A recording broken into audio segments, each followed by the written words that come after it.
खबर सीमांचल के सभी साथियों का बहुत बहुत स्वागत है। इस वक्त हम किशन जिला शिक्षा पदाधिकारी के कार्यालय में हैं और डीओ सर हमारे साथ मौजूद हैं।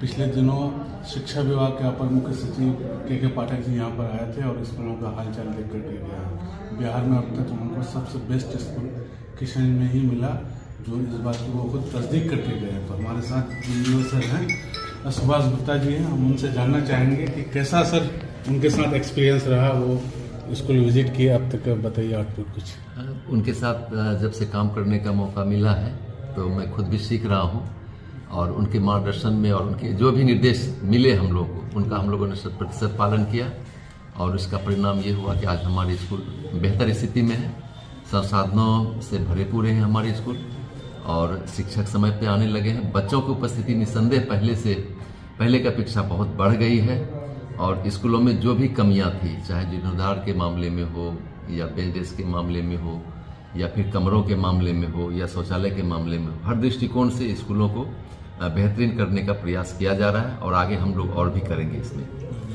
तो पाठक सर यहाँ डाइट घूमे, मॉडल स्कूल भी घूमे और ऐसे भी स्कूल गए जिसके बारे में लोग नाम तक नहीं जानते थे। तो वो जाते जाते या इस दरमियान जो बातचीतें होती थी, कुछ ऐसी बातें जो याद हो, जो लोगों से शेयर करना चाहें, जो किशनगंज के एक कहते हैं यहाँ की स्वाभिमान के लिए जुड़ा हुआ मसला हो। निश्चित रूप से जब वो UHS धनपुरा गए तो वहाँ बच्चे ICT लैब में बैठे हुए थे, तो वहाँ के बच्चों से उन्होंने बात की और कुछ मैट्रिक के छात्र छात्राएं थे, उनसे भी बात की। तो उन लोगों के बताया, उन लोगों ने स्पष्ट साफ गोई से कहा कि हम लोगों को कोचिंग जाना पड़ता है और कुछ गाइड भी उन्होंने देखे। तो इस संबंध में तुरंत उन्होंने मुझे निर्देश दिया कि ये गाइड विधिवत सभी स्कूलों में खरीदवाया जाए और जो कोचिंग में पढ़ाई होती है उस गाइड के माध्यम से वहाँ उपस्थित टीचरों के द्वारा उस गाइड से उन बच्चों को पढ़ाया जाए। दूसरी बात, जो ICT लैब में बच्चे थे उनको कहा कि तुम्हें कौन सी टीचर चाहिए, तो उनके द्वारा बताया गया कि सर मुझे संस्कृत का टीचर चाहिए।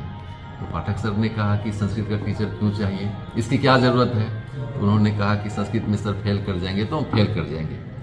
वहाँ आते ही सर उन्होंने पूरा गाइडलाइन देखा और एक जारी किया कि मैट्रिक में कौन कौन अनिवार्य विषय है, इंटर में कौन कौन अनिवार्य विषय है और विधिवत बोर्ड से एक पदाधिकारी को ऑथराइज करते हुए विस्तृत गाइडलाइन पूरे जिले को दे दिया कि आप लोग भी जान लेंगे कौन सा अनिवार्य विषय है और कौन सा ऐच्छिक विषय है।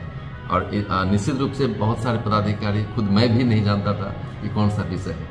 तो इतना सर का ये रहता है कि कोई भी चीज़ भूल नहीं पाते हैं कि स्कूल देखे और चले गए, उनका हर एक दिन कंप्लायंस होता है। फिर दूसरे दिन उन्होंने जो भी कमियां थी उस बाबत आज तक वो पूछते रहे कि उसमें जो मैंने कहा था क्या हुआ।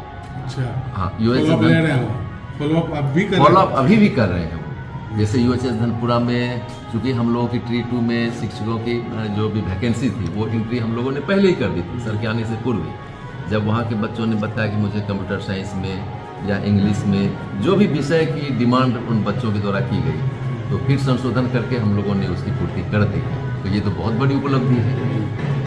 तो पाठक सर जब यहाँ आए, हालांकि वो पूरे बिहार का दौरा कर रहे हैं, कभी इतनी बड़ी हेडलाइन नहीं बनी, लेकिन किशन से 3 हेडलाइन बनी।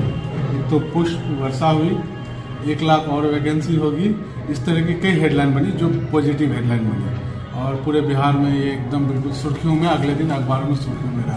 तो आप लोगों को उनके साथ कभी एहसास हुआ कि ये चीज़ें हेडलाइन भी बन रही है? ट्री 3 के बारे में हम लोग इतना जल्दी अनुमान नहीं कर रहे थे, लेकिन जब सर के द्वारा डाइट में ये बताया गया और ये घोषणा की गई कि हम लोग ट्री 3 के तहत भी 1 लाख वैकेंसी देने जा रहे हैं और उनके आने के बाद जब दूसरे दिन वो VC में उपस्थित हुए, यानी शुक्र को उनका दौरा हुआ था 2 फरवरी को, 3 फरवरी को उन्होंने कहा कि ट्री 3 के लिए आप लोग तैयारी शुरू कर दें।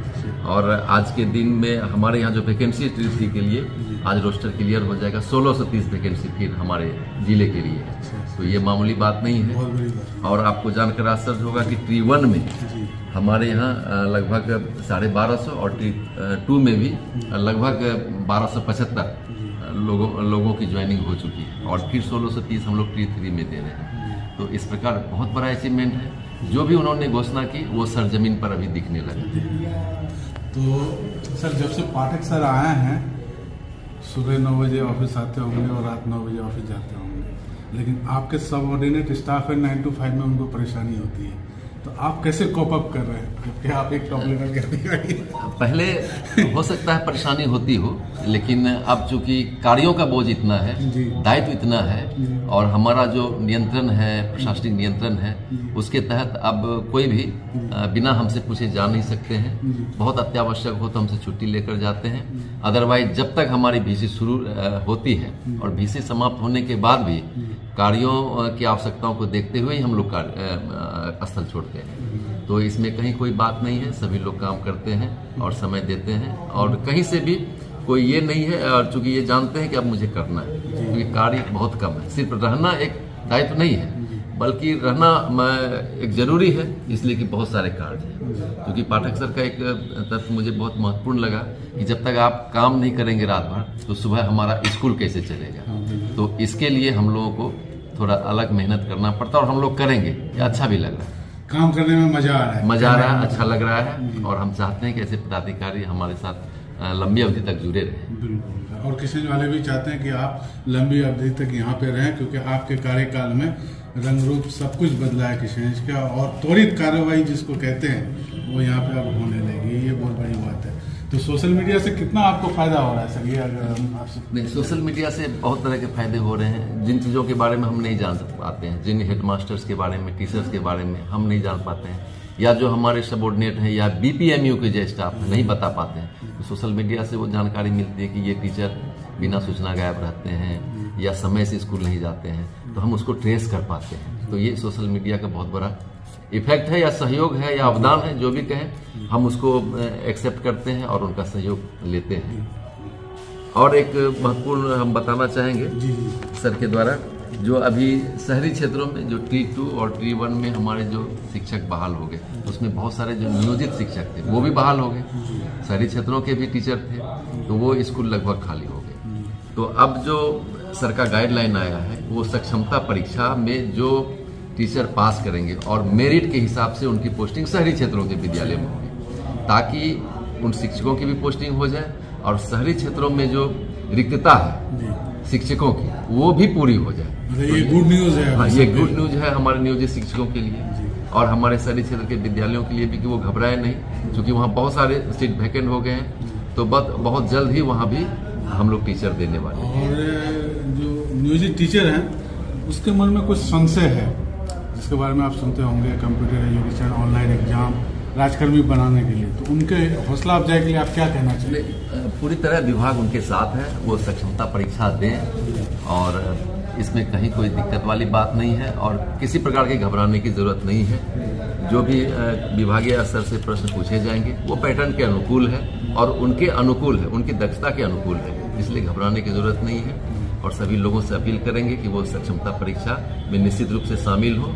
और किशनगंज जिला में अच्छा खासा अभी तक आवेदन आया है और जो समय सीमा है उसके तहत लगभग सभी नियोजित शिक्षकों द्वारा भरे जाएंगे आवेदन। लगे हाथों ये भी पूछना था, कुछ टीचर ये कहते हैं कि गार्जियन उनका सपोर्ट चाहिए, तो गार्जियन से आप क्या अपील करना चाहेंगे? वो बच्चों को भेजें, नियमित रूप से बच्चे जाएं। निश्चित रूप से जब जनसंवाद कार्यक्रम हमारा शुरू हुआ था तो उसमें मुझे भी जाने का अवसर मिला था। तो जनसंवाद में चूंकि बच्चे तो आते नहीं थे, हमारे अभिभावक आते थे, उन लोगों से मैंने अपील की कि सरकार के द्वारा, विभाग के द्वारा बहुत सारी चीज़ें स्थापित कर दी गई आपके स्कूलों में। शिक्षक दे दिए गए, कंप्यूटर भी दे दिया गया, कमरे बना दिए गए, 4 दीवारी बहुत सारे स्कूलों में हो गया और जो भी सुविधाएं होनी चाहिए वो सारी की सारी मैसर करा दी गई। लेकिन आपकी कमी है कि आप अपने बच्चों को नहीं भेजते। तो ये तो जब आप देही उनको स्वीकार करना पड़ेगा, कबूल करना पड़ेगा।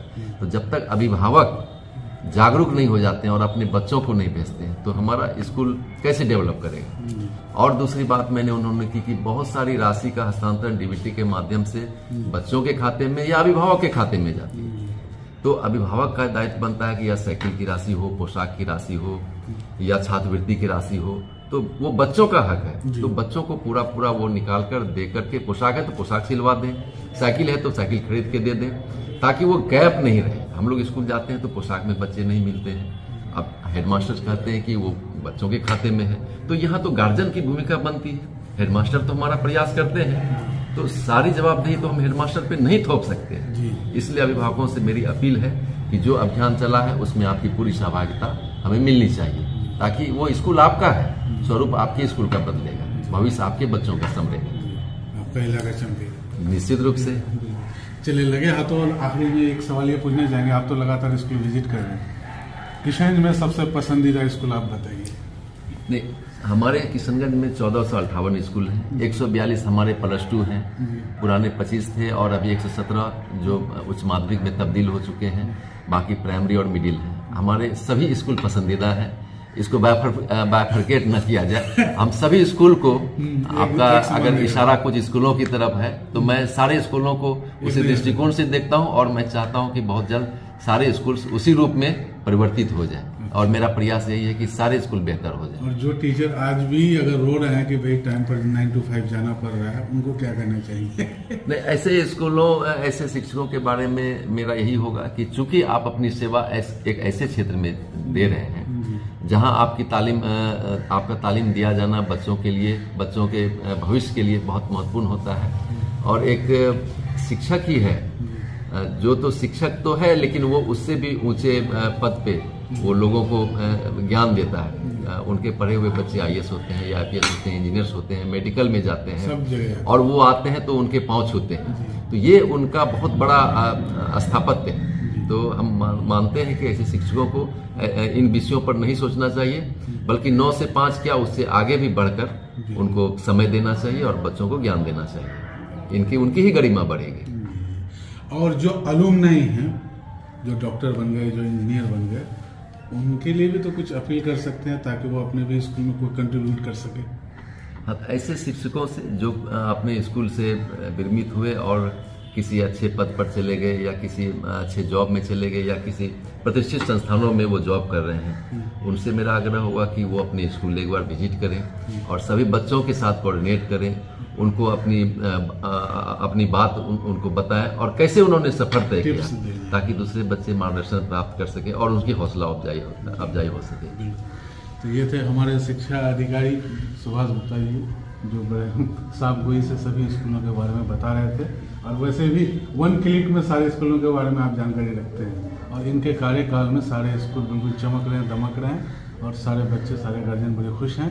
और इत्तेफाक ये है कि के पाठक सर का इनको मार्गदर्शन मिल रहा है और वो खुद यहाँ तारीफ करके गए। तो मसूद के साथ दीजिए हसन भैया है। Thank you.